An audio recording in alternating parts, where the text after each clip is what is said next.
Olá, meu nome é Cristina Botalo e hoje eu vou apresentar um DVD de pintura de mandalas. Eu vou ensinar alguns passos para você preparar mandalas com materiais variados.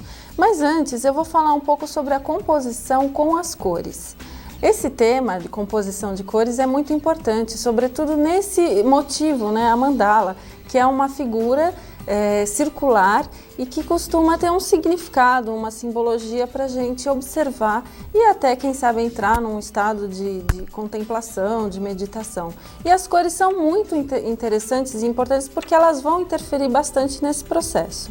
Tá? Então, antes de começar a parte prática mesmo da confecção das mandalas, eu gostaria de falar sobre as cores, o que são as cores e como trabalhar melhor com elas.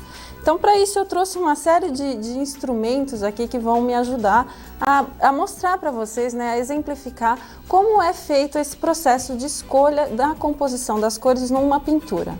Mesmo que você não queira aplicar essas dicas na confecção de mandalas, elas vão ser úteis para quem já trabalha com pintura também.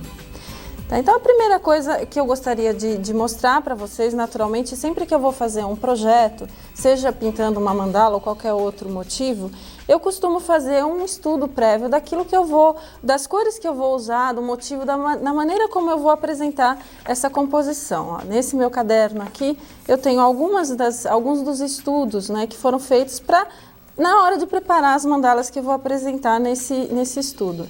E por que a gente escolhe uma cor ou outra cor? Isso é um processo aleatório ou existe uma regra, uma metodologia que a gente pode utilizar? As cores são, na verdade, a maneira como os nossos olhos percebem a luz. Então, dependendo da pigmentação predominante naquela cor, a gente vai perceber se é um azul, se é um amarelo, se é um verde ou um vermelho. E as cores podem ser classificadas de várias maneiras. Existem primeiro as cores primárias, as cores básicas, que são aquelas que dão origem a todas as outras. Naturalmente, eu não vou falar aqui de ótica, porque se a gente fosse falar da parte física da luz, a gente teria que estudar muito mais. E eu recomendo que vocês façam aquilo que eu já fiz e faço. Eu consulto sempre meus livros, eu tenho uma biblioteca bem vasta sobre esse tema e a gente vai sempre aprender muita coisa olhando até para essa questão mais física e científica da cor. Mas aqui nesse DVD o meu foco é a cor na pintura, então é um pouco diferente do que a gente poderia estudar da luz e da ótica e das cores nessa dimensão, tá? Então, a primeira coisa que vocês precisam perceber é que as cores enganam os nossos olhos. É fácil a gente fazer uma série de exercícios práticos interessantes. Por exemplo, para vocês entenderem melhor como a cor é uma percepção dos nossos olhos, eu vou propor um exercício que vocês devem fazer aí em casa, inclusive porque fazendo ao vivo vai ficar muito mais evidente a ideia que eu quero passar. Então, vocês vão pegar quadrados de papel espelho, por exemplo, nesse caso azul, recortados no mesmo tamanho, o mesmo papel. E vocês vão colocar esses dois quadradinhos sobre outros papéis, um branco e o outro preto. Tá? Aqui no vídeo talvez vocês não observem muita diferença, mas você vai reparar, fazendo esse exercício aí em casa, que o azul colocado no fundo preto, ele parece muito mais claro do que o azul colocado no fundo branco. Isso porque esse fundo escuro faz com que o azul aqui se destaque, os nossos olhos percebem ele mais claro. E no fundo branco ocorre justamente o contrário. O fundo claro faz com que a cor pareça sempre um pouco mais escurecida. E isso vai acontecer nas pinturas também. Então, dependendo da cor que você escolher para pintar o seu trabalho, seja uma mandala ou seja o motivo, o modelo que você escolher, você vai perceber que a cor que você coloca ao lado daquela outra cor vai interferir e vai criar um efeito diferenciado. Então, quando você vai começar um projeto focando no estudo das cores, você pode fazer uma série de exercícios importantes. O primeiro deles é você preparar um círculo de cores, tá? Vou colocar aqui ao lado para vocês observarem. Por exemplo, se você pegar as três cores primárias, as cores primárias são aquelas que dão origem a todas as outras. Então, são o amarelo, o azul e o magenta. Tá colocadas aqui, o azul, o magenta e o amarelo. Quando você vai misturando essas cores entre elas, então o magenta com o azul vai me dar vários tons de violeta. O azul com o amarelo me dá tons de verde. e o magenta com o amarelo me dá tons alaranjados. Você observa dessa maneira que a partir dessas 3 primeiras cores você pode conseguir qualquer outra cor, sem limites, porque toda vez que eu misturo essa com essa que está aqui do lado, eu vou ter uma terceira opção e assim por diante. Uma outra maneira de você entender bem essa sequência da mistura das cores é colocá-las nessa estrela, tá? Então, se você colocar o amarelo, o magenta e o azul, que são essas 3 cores primárias, nessa estrela, você vai misturar azul com amarelo, obtendo o verde, amarelo com magenta, o laranja, o azul com o magenta, o violeta. Esses triângulos que estão aqui afora, eles já são a mistura da cor primária com aquela cor secundária, que é essa que eu obtive a partir das 2 primárias. Então, quando eu misturo o verde, que é uma cor secundária, com o amarelo, que é uma primária, eu vou ter um outro tom de verde, é um verde mais amarelado. O mesmo vai acontecer aqui, ó, o verde com o azul vai me dar um tom de verde mais azulado.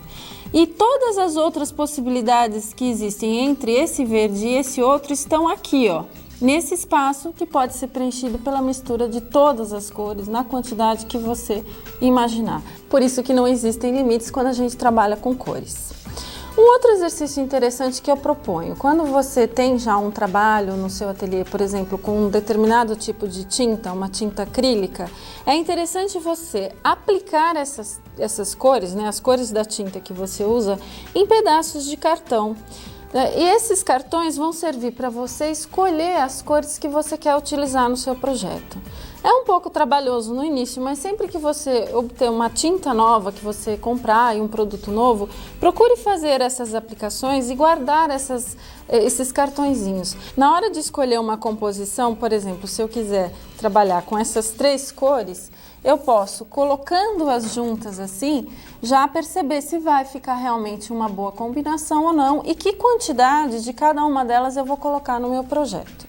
Bom, até aqui eu já falei das cores primárias, né, que são aquelas que dão origem a todas as outras cores, e as cores primárias são o amarelo, o magenta e o azul. As cores secundárias são as que a gente obtém da mistura direta das primárias. Então, as cores secundárias são o laranja, que é a mistura do amarelo com o magenta, o violeta, que é a mistura do magenta com o azul, e o verde, que é a mistura do azul com o amarelo. Mas existem também as cores complementares, que são aquelas que, na ótica, quando misturadas, elas dão origem à luz branca. Então, por exemplo, se eu emitisse um feixe de luz vermelha e em seguida um feixe de luz verde sobre o vermelho, as 2 cores se anulariam, então eu teria a luz branca. O mesmo aconteceria com o violeta e o amarelo, que são complementares, e com o azul e o laranja. Então, as cores complementares das primárias são o azul com o laranja, o verde com o vermelho e o violeta com o amarelo. E existem ainda as cores discordantes. Estas eu vou mostrar para vocês aqui nesse círculo de cores que eu fiz com aquarelas, tá? Existe uma brincadeirinha simples que a gente pode fazer. Nas lojas de materiais de pintura, vocês encontram esses círculos de cores aqui, que existem de várias marcas, né, que a gente compra prontos, e eles têm já umas janelinhas para a gente buscar as cores nesse círculo. Então, por exemplo, quando eu observo o vermelho, eu vou encontrar esse azul mais pro turquesa como sua cor complementar, e as cores discordantes são esses tons de verde e esses tons de violeta. E assim eu vou obtendo cada uma das combinações. Ó, no caso do laranja, eu teria esses azuis aqui mais para o violeta como complementares, e as discordantes são o violeta e o verde.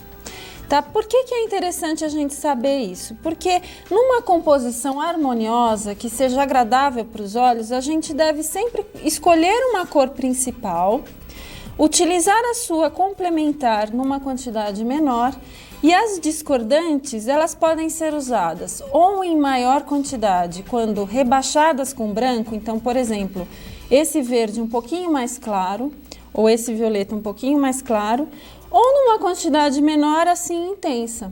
Então, uma boa combinação, uma combinação agradável é usar essas 4 cores aqui numa composição. Por exemplo, aqui nesses estudos que eu fiz para algumas serigrafias minhas, eu posso mostrar para vocês exatamente como é escolher uma cor e trabalhar com suas cores complementares e discordantes, tá? Então, aqui eu pintei com guache, eu queria para esse modelo 2 opções de cores. Então, nesse primeiro caso, eu queria trabalhar com a flor laranja. Então, eu escolhi a sua complementar, que é esse tom de verde mais azulado, quase um turquesa, para ser o fundo, para destacar mais o laranja da flor. E usei a discordante aqui, o vermelho, ó, e o verde, em pequenas quantidades, numa área menor da gravura. Mas essa combinação, ó, ela resulta num projeto que é esse aqui, ó, é uma combinação harmoniosa, né, que é agradável. Você observa e não tem nada assim que te incomode. Esse é um exemplo. Nesse outro caso, ó, eu escolhi o rosa, uma cor que eu queria destacar, que eu queria dar mais impacto, né, uma cor mais forte, inclusive um pouco luminosa. Mas o procedimento aqui, a escolha das cores é a mesma, tá?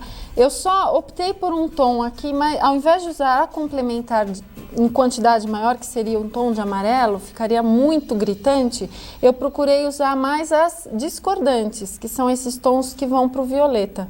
Então, com isso, eu tenho uma combinação, uma composição que também é agradável, né? Ela destaca o rosa, mas não deixa aquela imagem muito cansativa. E assim eu faço para todos os meus projetos, né? É uma sugestão para que vocês façam também. Então, nesse outro modelo, que eu também pintei aqui com guache, também fiz a escolha das cores baseado nisso. Eu quero destacar mais o elemento ou eu quero deixá-lo mais discreto, ó. Deixa eu mostrar aqui para vocês os resultados, né? Então, olha, essa é a gravura em que o rosa aparece mais. No entanto, o fundo, como ele é mais rebaixado, ele não cansa tanto a imagem, né? Não fica uma imagem cansativa. E nessa outra composição, todas as cores são mais vibrantes, né? Então, tanto o fundo quanto o peixe, ele se destaca, mas como eles estão distribuídos em proporções adequadas, não fica uma coisa desagradável para a gente observar. E uma outra coisa muito importante que a gente pode observar nesses modelos, eu até vou pegar um outro exemplo aqui, é a importância do contorno preto, tá? O contorno preto, ou esse espaço branco, né, que eu deixo entre as figuras, ele tem uma função aqui. Como eu gosto de trabalhar muito com cores, esse espaço que eu deixo e o contorno, eles dão uma quebrada no impacto que a cor tem. Eles fazem com que as cores fiquem mais delimitadas naquele espaço delas e não briguem tanto umas com as outras. Porque, como eu falei no início, né, todas as cores sofrem interferência da cor que está ao lado. Quando a gente não coloca esse contorno, existe uma disputa maior pela nossa atenção. Ao colocar ou deixar um espaço em branco ou colocar um contorno, ou usar os dois recursos como eu faço, você faz com que aquela composição, mesmo que você utilize muitas cores, fique agradável. Ela não fica uma coisa difícil de ser observada. E reparem aqui nesses exemplos, ó, como faz diferença quando o contorno é preto e quando o contorno é claro. Nessa figura aqui eu usei um tom de marfim para contornar. Ele quase não aparece e as cores parecem brigar um pouco mais umas com as outras, né? Porque elas não têm um limite que as separe. No caso do preto, ele delimita muito bem uma cor da outra, então fica mais fácil de observar, as cores estão mais destacadas, inclusive parece que elas ficam mais luminosas, mas elas não ficam incômodas para a gente observar. Então, olha, outros modelos aqui, o mesmo exemplo, tá? Então, aqui é a mesma coisa, o contorno claro, ele faz com que as cores fiquem um pouco mais gritantes umas com as outras. E o contorno escuro faz com que as cores fiquem mais intensas e mais delimitadas. Bom, como vocês puderam observar, esse tema é muito vasto, a gente poderia ficar aqui falando só disso, né? Eu já falei, recomendo que vocês procurem aí alguns livros, existe uma literatura muito vasta sobre esse assunto, é muito bom a gente procurar se informar, mas também eu tenho outras informações sobre cores no meu blog e no meu site, que vocês poderão visitar a qualquer momento para obter mais informações técnicas e teóricas sobre esse assunto. E vamos partir para a prática, né? Vamos usar o conhecimento aqui na confecção de mandalas agora na sequência.